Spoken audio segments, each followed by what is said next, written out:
ورزشگر UFC و یکی از رزمگران معروف تاجیکستان که واقعا کشور ما رو در عرصه بین المللی همیشه معرفی میکند. امروز در مسابقه تجمع اشتراک دارد و حالا بفهمیم که چی نظر و اندیشه دارد. سلام علیکم. چخیل که شما میبینید جوانان ما در یک سطح بلند محاربه میکند. حتی من در محاربه کسبی بودم. در اینجا یک خیلی ورزشگرانی هستند که یگان کمی ندارند از ورزشگران کسبی. من فکر دارم که در آینده مدت یک 3-4 ساله ما میتوانیم که جوانانی که در اینجا محاربه کرده استودند در سطح بین المللی اینها را بینیم. من باوری دارم به خاطر که خیلی اصول های پروفسیونالی اجرا میکنند.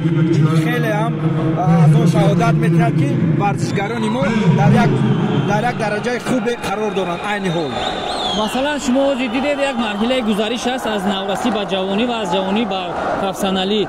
همین مرحله گذریش هم میگویند که بسیار مرحله مشکل است. شما نیستی پشت سر کردگی اولی کریر ورزش یا که تمامی کریرهای دنیا را اگر گیریم اولش کمی مشکل است. البته در عینی که تو ورزشگر کسبی نیستی تو میتونی بسیار خطاگی ها رو بسیار زخم ها برداری.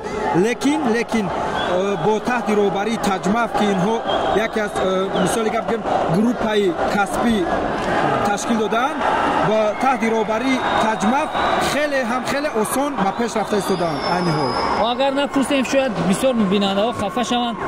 شما رو در UFC چی انتظار است و چی محاربه آینده شما چگونه است؟ البته عین حال من زخم دارم، کمی زخم معالجه میکنم. بعدا فکر میکنم تا آخر سال یا که اول سال دیگر باید یک محاربه کنم. بعدا میخوام هر محاربه وقتی که ورزشگر کسبی میشود ما فقط هدف میمونیم با محاربه دیگرین، نه اینکه پیشان هر یک زیمه به زیمه ما هدف مونده رفتن میگیره. البته هدف ما در این شرکت جهانی میخواهیم که در توپ 10 تا 5 در اومده بعدا خدا خواهد چمپیون شود. مثلا رقابت یکم از دوم بسیار تفاوت داشت. یکم به نظر ما خیلی هم شما فعال بودید، اما چی شد، چی مشکلی بود در رقابت دوم که مثلا همین زخم بود یا یگان مشکلی دیگر؟ البته در مهارت دوم من یک 16-17 روز پیش از محاربه زخم برداشتم. این یکی از خطاگی من بود، خطاگی که من به تیم یعنی در اونجا اشتراک میکنم نبود. آدم‌هایی که به من خوب اینو جدی فهمونن که تو با این زخم برآمد نکن. لیکن من این رو در خود یک تجربه اونجا برخود کردم به خاطر که من با زخم برآمدم قریب که یگان کار کردن نتوانستم. البته در آینده این خیلی خطاگی ها را من دیگر چیز نمیکنم، تکرار نمیکنم. به همون خاطر فکر میکنم که محاربه آینده ما دیگه همش خوب میگذره به خاطر که این به من یک درسی خیلی هم کلان شد. محمد نعیموف و معین غفورов در نزدیکترین فرصت ها میگویند که رقابت دارند. اما چی تمنا داری؟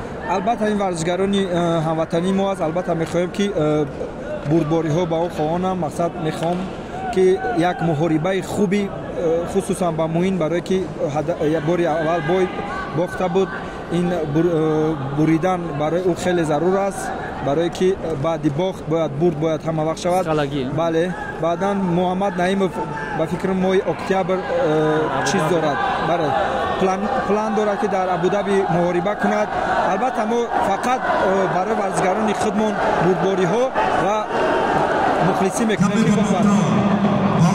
شما همین راه مشکل طی کرده تو UFC رفتین، دیگران چی توصیه میتید، چی در کاره برای که اونها خودشون در UFC نشون کنن یا شرطنامه بندن؟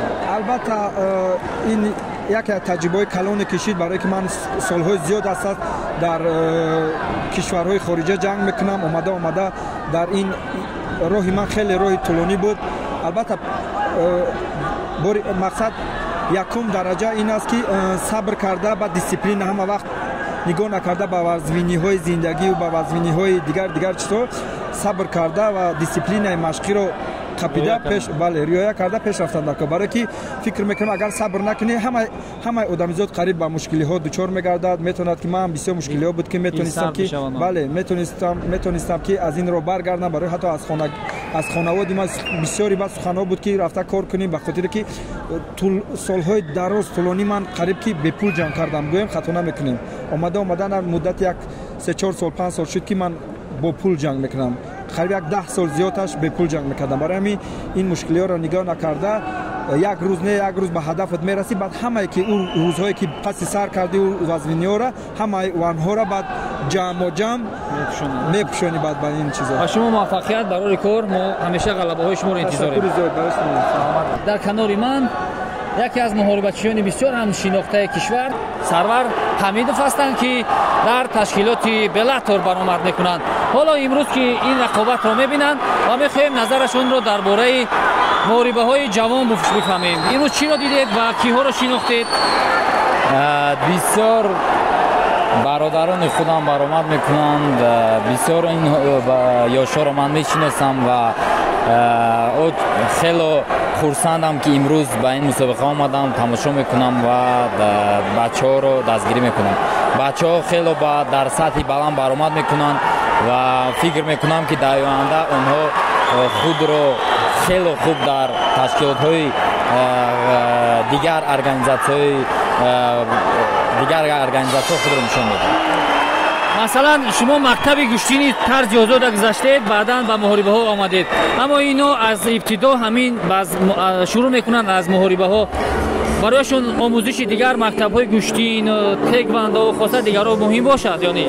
ба фикри ман бале бояд ҳар як спортсмен бояд аввалан ягон види спорти худро машқ кунад, тамрин кунад, развиват инкишоф ёбад, баъд ба ин ба ММА гузарад. ман худам так як аз гӯштинги тарзи озод гузаштам, ба ман например хело осон ин спорт дода шуд ва ман как гӯштингир ба дигар спортсменҳо ҳама вақт мегӯям ки ҳама вақт вақте ки спортро сар мекунанд аз ягон види дигар сар кунанд, баъд ба ММА гузаранд. хуб, дар бораи худи шумо мо табрик мекунем шуморо дар Беллатор ғалабаи бисёр ҳам хубро ба даст овардед. чӣ нақшаҳо, чӣ пешниҳо ҳастанд дар оянда? оянда аввалан жда дорам, чтобы менеджер чӣ мешавад, менеджерро жда дорам, чтобы боямро гӯяд кай мешавад. фикр мекунам ки дар охири тирама октябр ноябр бояд уже бой диҳанд ё Европа ё Америка. масъалаи шаҳрномаи шумо бо дигар ташкилот бахусус ба UFC ки бисёр мухлисҳо интизоранд, мешавад ё не ягон умедворкунанда ҳаста? ҳо ҳаст. аввалан ман ба ҳеси Беллатор ҳастам. 4 бой бояд ман дар ин ташкилот гузаронам.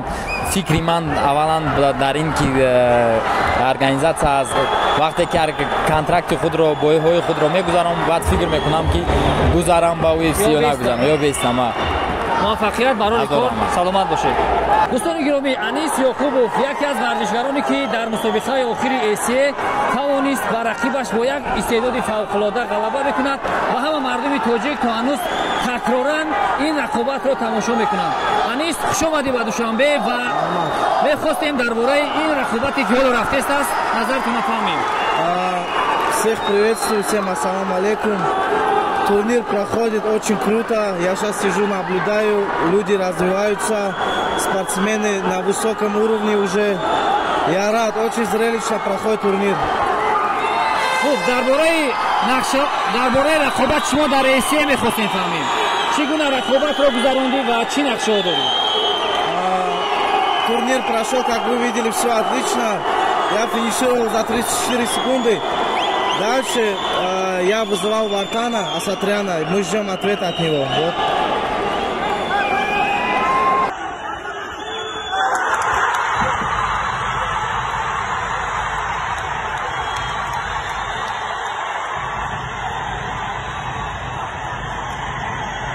баҷуз аз ACA пешниҳодҳо ҳастанд дар мавриди дигар ташкилотҳои бозам маъруфтар, бахусус UFC, Bellator дигар?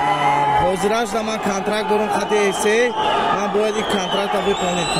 Сегодня показал, что ACA это другой уровень. Я побил чемпиона другой лиги за 30 секунд. Так что, Асланбек, я жду бонус, я хочу. Я уже выбрал себе BMW, давайте мне этот гребаный бонус. Охирон савол. BMW кани? Ждать дорем BMW, наверное, моле ждать дорем. Ждем, короче, BMW. Если не этот раз, то я постараюсь обрадовать всех и показать еще красную любовь в следующем бою и забрать свою BMW. Удачи вам. Саламат бошед.